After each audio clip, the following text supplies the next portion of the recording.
Hello दोस्तों, hydrogen JEE channel में आपका स्वागत है। आज हम पढ़ेंगे कि कक्षक क्या होते हैं। कक्षक क्या होते हैं और इनकी आकृति किस प्रकार की होती है।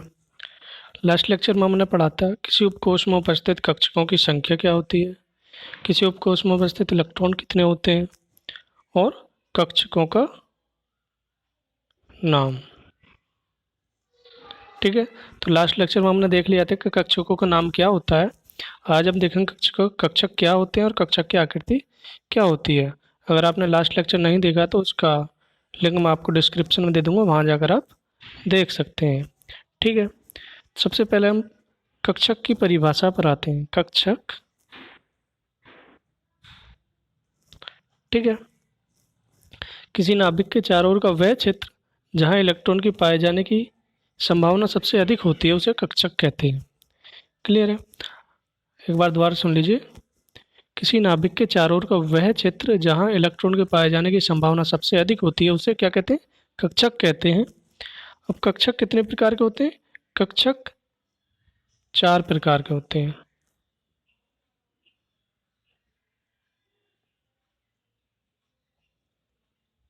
ठीक है, जिनकी आकृति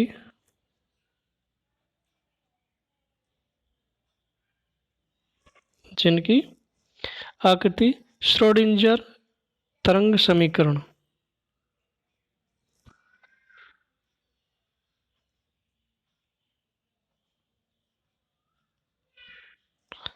श्रोडिंजर तरंग समीकरण की सहायता से श्रोडिंजर तरंग समीकरण की सहायता से की गई है से बनाई गई है। ठीक है, अब वो कक्षक कौन कौन से होते हैं? कक्षक होते हैं, पहला कक्षक है हमारा एस कक्षक।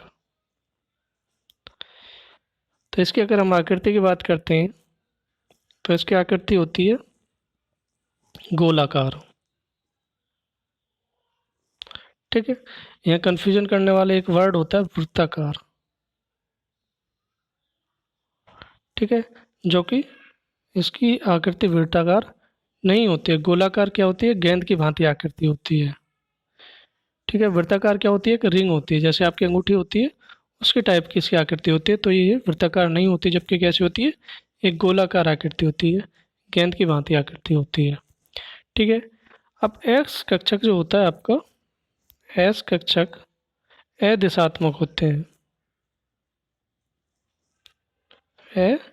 अदिशात्मक होते हैं। ठीक है, अर्थात एक इलेक्ट्रॉन के पाए जाने की पाए जाने की प्रायिकता सभी दिशाओं में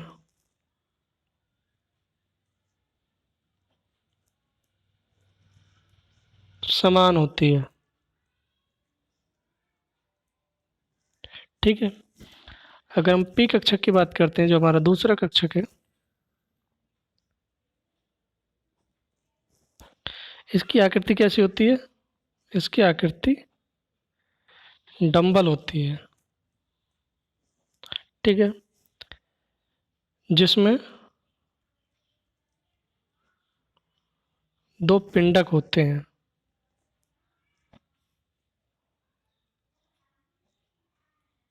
ठीक है, और दोनों पिंडक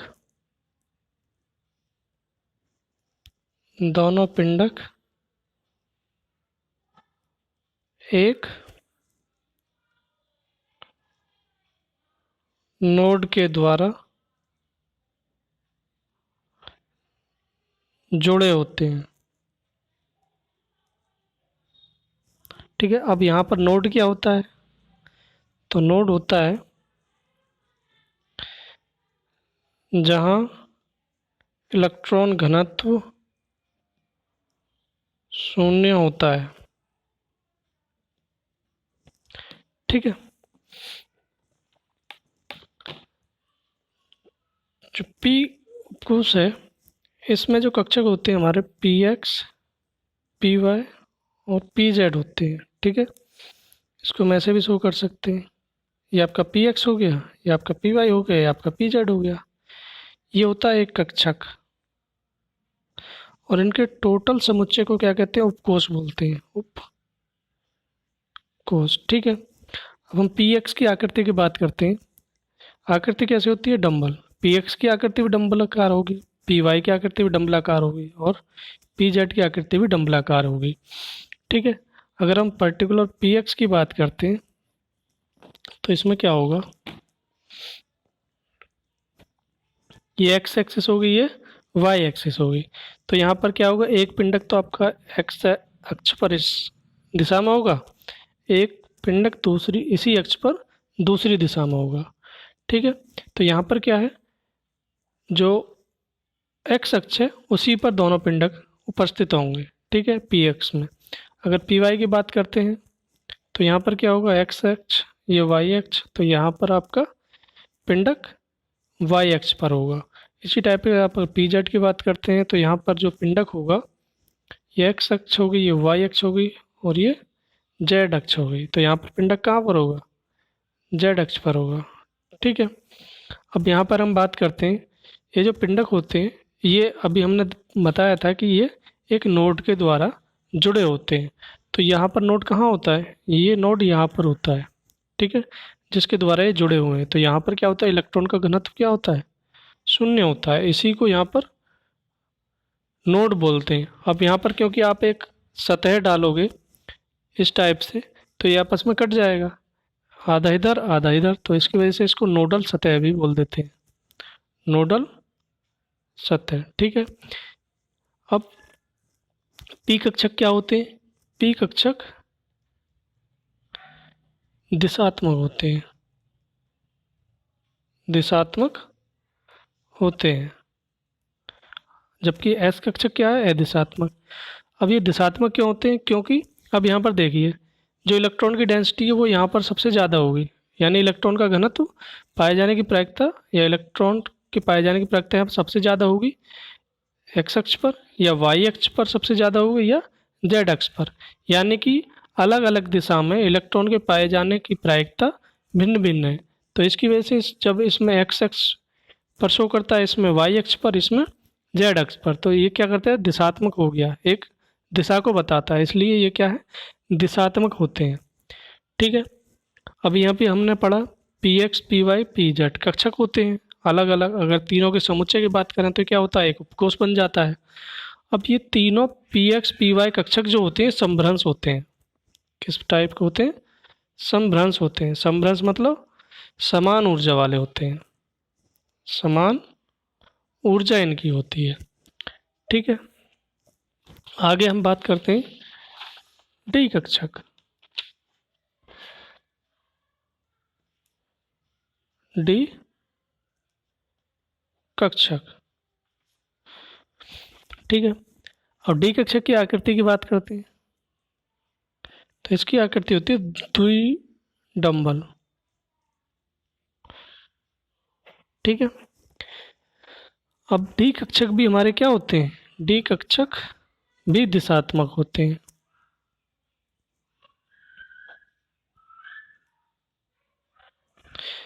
यानी कि इलेक्ट्रॉन के पाए जाने की प्रायिकता अलग अलग दिशाओं में भिन्न भिन्न होती है। ठीक है, अब जो डी कक्षक है, लास्ट लेक्चर हमने पढ़ा था कि डी कक्षक में कितने कक्षक होते हैं? डी कक्षक कितने होते हैं? तो ये 5 प्रकार के होते हैं। 5 प्रकार कौन कौन से होते हैं?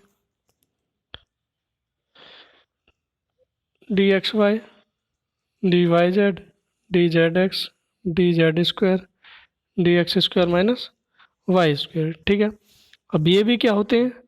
5 के 5 डी कक्षक जो है ये भी समभ्रंश होते हैं। समभ्रंश यानी कि समान ऊर्जा के होते हैं,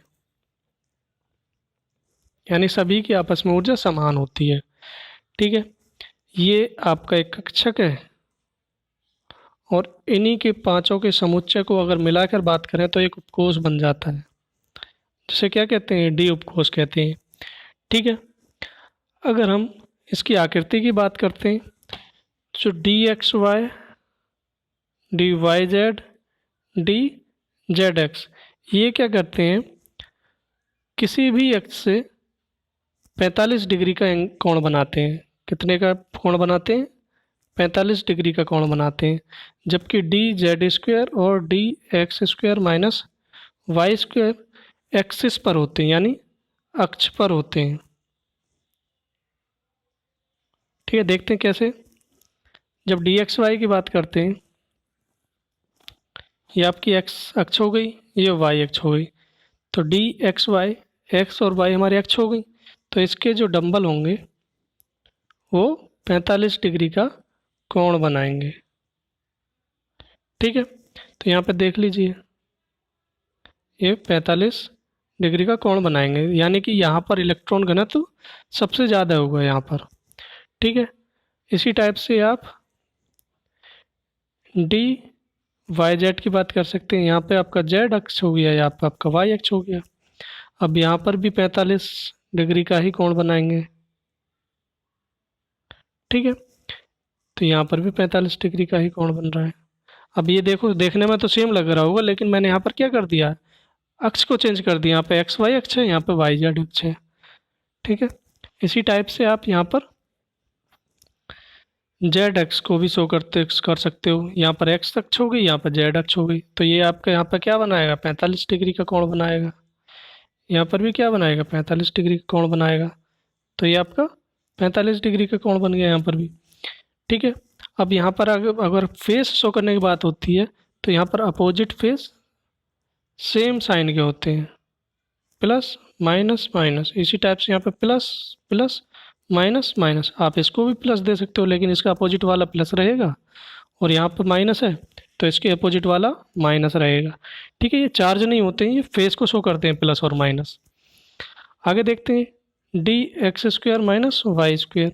इसकी हमने बात करी थी ये कि इनके जो डंबल होंगे वो कहाँ पर होंगे, अक्ष पर होंगे। ठीक है, किसकी बात करी थी हमने, डंबल की बात की थी कि डंबल इसके अक्ष पर होंगे। ठीक है, अब यहाँ पर एक्स और वाई है, तो हमें यहाँ पर एक्स अक्ष लेनी पड़ेगी और यहाँ पर वाई अक्ष लेनी पड़ेगी। तो इसके डंबल हमने क्या पढ़ा था, एक्स अक्ष पर होंगे और वाई अक्ष पर होंगे। तो यहाँ पर देखिए, ये आपके अक्षों के बीच में नहीं है, यानी 45 डिग्री का कोण नहीं बना रहे, जबकि अक्षों पर ही है। तो यहाँ पर इनकी जो इलेक्ट्रॉन पाए जाने की प्रायिकता होगी या संभावना होगी, वो अक्ष पर सबसे ज़्यादा होती है। अगर यहाँ पर हम फेस की बात करते हैं तो ये प्लस, तो इसके अपोजिट वाला भी क्या होगा, प्लस। तो अब बाद बाकी क्या बचा, तो ये माइनस। इसी टाइप से हम इसको प्लस कर सकते हैं, इसको माइनस कर सकते हैं, इसमें कोई रोक टोक नहीं है। अगर हम डी जेड स्क्वायर ऑर्बिटल कक्षा की आकृति की बात करते हैं, तो किस प्रकार की होती है, ये एक्स अक्ष हो गई, ये जेड अक्ष होगी, क्योंकि जेड स्क्वायर है तो यहाँ पर लोब क्या होंगे, जेड अक्ष की दिशा में होंगे। ठीक है, और यहाँ पर एक क्या होता है, एक इस टाइप से समझिए कि ये ट्यूब होता है। ठीक है, जैसे आपके टायर का ट्यूब होता है, उस टाइप से ये आपका ट्यूब होता है, और ये इस जेड एक्सिस के परपेंडिकुलर होता है, यानी कि लंबवत होता है। ठीक है, अगर सपोज ये आपकी जेड एक्सिस है, तो आपकी एक डंबल तो ये हो गया, और इसके परपेंडिकुलर ये आपका रिंग है। ठीक है, तो ये आपका लंबवत होता है, इसको लंबवत बोल देते हैं। अब यहाँ पर इसको प्लस से शो करते हैं, तो इसका अपोजिट वाला प्लस, और ये जो होता है ये माइनस फेस होता है। ठीक है, ये चार्ज नहीं होते, एक बात ध्यान रखना, ये फेस होते हैं। अगर हम एफ कक्षक की बात करते हैं, एफ कक्षक, एफ कक्षक की आकृति की बात करते हैं, जिनकी आकृति होती है बहुत जटिल होती है। ठीक है, उन्हें पेपर पर शो नहीं किया जा सकता, तो जटिल आकृति के होते हैं ये। ठीक है, अब एफ कक्षक भी क्या होते हैं, दिशात्मक होते हैं। एफ कक्षक भी दिशात्मक होते हैं।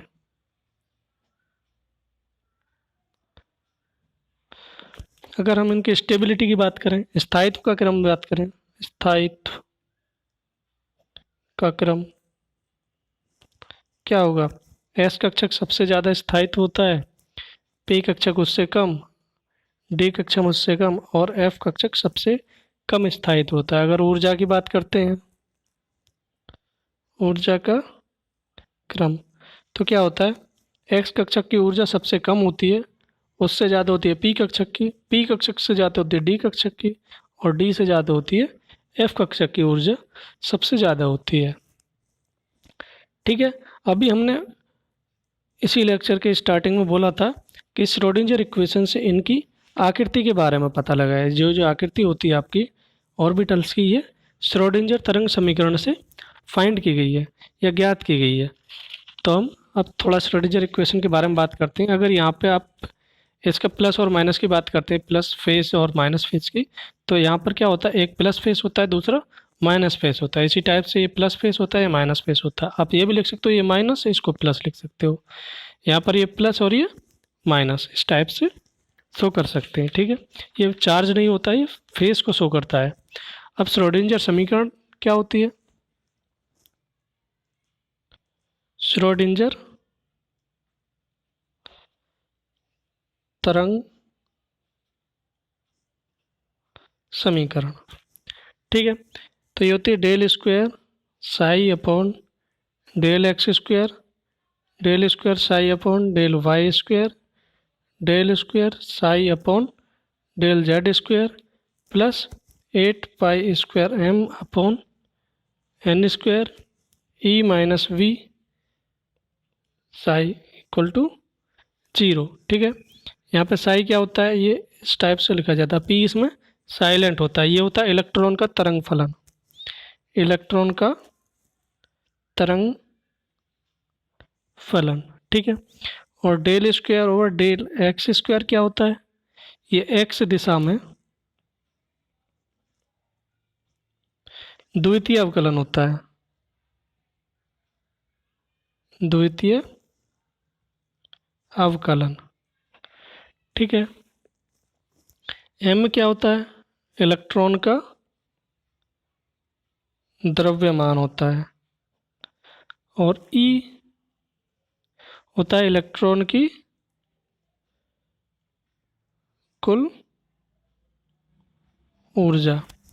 ठीक है, वी होता है इलेक्ट्रॉन की स्थितिज ऊर्जा, इलेक्ट्रॉन की स्थितिज ऊर्जा।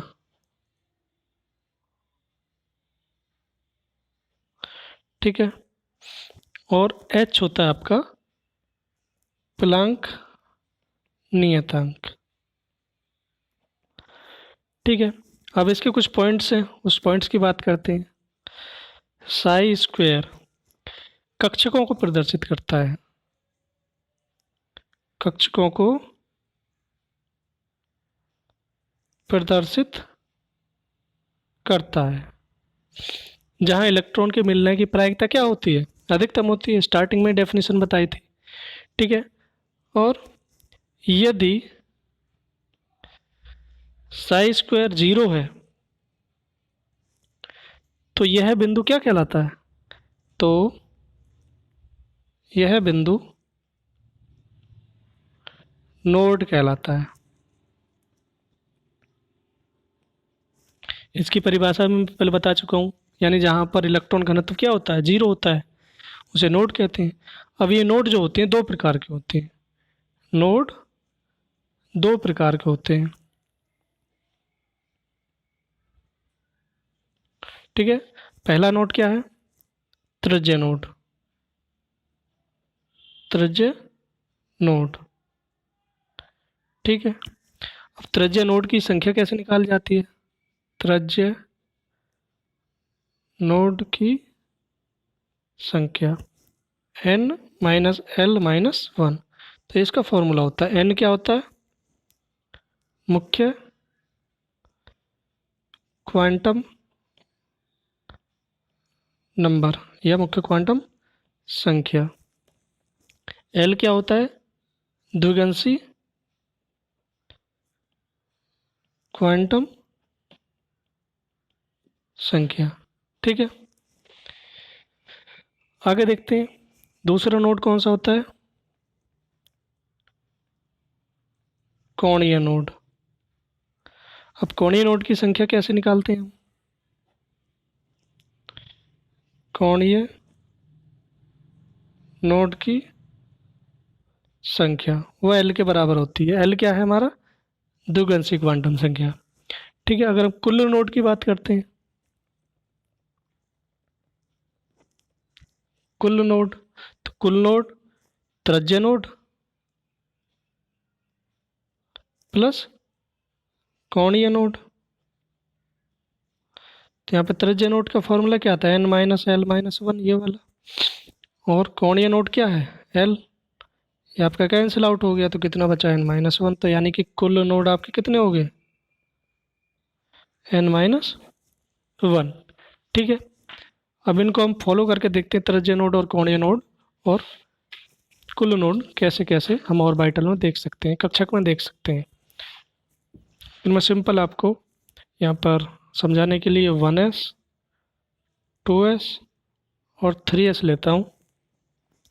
ठीक है, तो सबसे पहले हम 1s की बात करते हैं। तो यहाँ पर n की वैल्यू लिख लेते हैं हम, क्योंकि 1s है तो n की वैल्यू 1 होगी, और l की वैल्यू यहाँ पर क्या होगी, l की वैल्यू आपको बताया था कितनी होती है, 0। s के लिए l की वैल्यू क्या होती है, 0। यहाँ पे n की वैल्यू कितनी होगी, क्योंकि 2s है तो 2 हो गई। l की वैल्यू s के लिए 0 ही होती है। यहाँ पे n की वैल्यू क्या होगी, 3 होगी, और l की वैल्यू 0 ही होती है। ठीक है, अब यहाँ पे त्रिज्य नोड की बात करते हैं। त्रिज्य नोड फॉर्मूला क्या था, n minus L minus one. ठीक है, n की वैल्यू यहाँ पर क्या है, 1, और ये क्या होता है, 0 माइनस 1, तो कितना बचा, 0। तो यहाँ पर कोणीय नोड की बात करें हम, कोणीय नोड क्या होता है, l। अब l क्या है यहाँ पे, 0। कुल नोड की बात करें, कुल नोड, तो दोनों का योग होता है 0। आपका त्रिज्य नोड है 0, कोणीय नोड, तो आपका 0 ही हो गया। कुल नोड का आपका फॉर्मूला ही बताया था, क्या बताया था, n माइनस वन, वहाँ से भी निकाल सकते हो। n की वैल्यू यहाँ पर क्या है, 1, 1 माइनस वन 0। ठीक है, इसी टाइप से आपका यहाँ पर 2s के लिए त्रिज्य नोड की बात करते हैं, तो कितना आएगा, त्रिज्य नोड, तो n minus L minus one. n की वैल्यू यहाँ पे क्या है, 2, l की वैल्यू 0, तो कितना आ गया, 1। कोणीय नोड, यहाँ पर l यहाँ पर भी 0 होता है, तो कोणीय नोड यहाँ पर भी क्या होगा, 0 होगा। कुल नोड कितना हो गया, दोनों को ऐड कर दो, कितना हो गया, 1। फॉर्मूले से आप निकाल सकते हो, फॉर्मूला क्या था, n माइनस वन। n क्या है यहाँ पे, 2, 2 माइनस 1 यानी कि 1 यहाँ पर क्या है, कुल नोड है। 3s के लिए त्रिज्य नोड हम निकालते हैं, तो क्या आएगा, त्रिज्य node n minus L minus one. n की वैल्यू क्या है यहाँ पर, 3 माइनस 0, तो यहाँ पर क्या इतना आ गया, 0, सॉरी 2। और कोणीय नोड यहाँ पर क्या होगा, 0, क्योंकि l की वैल्यू क्या होती है, 0, और l की वैल्यू ही हमारी कोणीय नोड का नंबर होता है। कुल नोड कितना हो गया, कुल नोड 2 रे 2, और 0 को ऐड करोगे तो कितना आएगा, 2 ही आएगा। ठीक है, फॉर्मूले से भी आप निकाल सकते हो। अब ये नोड, त्रिज्य नोड कहाँ कहाँ उपस्थित होते हैं, इनकी हम बात करते हैं। जो आपका s ऑर्बिटल है, जो 1s कक्षक है, ये आपकी x एक्सिस y एक्सिस हो गया, यहाँ पर आपका ओरिजिन हो गया। ठीक है, अगर मैं s 1s कक्षक को बनाता हूँ, तो ये आपका 1s कक्षक हो गया यहाँ तक। ठीक है, तो यहाँ पर आपका कोई त्रिज्य नोड नहीं है, कोई भी आपका कोणीय नोड नहीं है, तो यहाँ पर आपका कोई नोड नहीं है अभी तक। इसी टाइप से अगर मैं 2s की बात करता हूँ, तो ये आपका 1s कक्षक हो गया। ठीक है, ये आपका 2s कक्षक हो गया, ये 1s हो गया, ये आपका 2s हो गया। तो जो आपको ये रिक्त स्थान दिख रहा है, ये रिक्त स्थान जो होता है, ये जो होता है, ये हमारा त्रिज्य नोड होता है, त्रिज्य नोड होता है। और यहाँ पर त्रिज्य नोड की संख्या कितनी है, एक ही है, तो ये त्रिज्य नोड एक है। ठीक है, अगर हम 3s की बात करते हैं, तो 3s में क्या होता है, ये मेरा 1s का और कक्षक हो गया, ये 2s कक्षक हो गया, और ये 3s कक्षक हो गया, ये 1s 2s 3s। ठीक है, अब यहाँ पे कितने को त्रिज्य नोड है, 2, जबकि कोणीय नोड कोई नहीं है। तो यहाँ पर त्रिज्य नोड ये देखो, यहाँ आपका एक रिक्त स्थान हो गया, जैसे आपका ये था पहले वाला ही। अब यहाँ पे एक और कक्षक जैसे आपने बनाया, तो यहाँ पे दूसरा रिक्त स्थान हो गया। तो यहाँ पे आपके ये 2 त्रिज्य नोड है।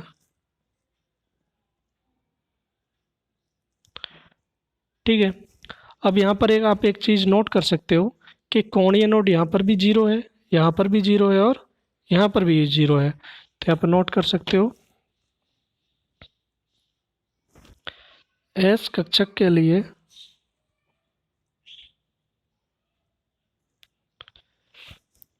कोणीय नोड हमेशा शून्य होगा।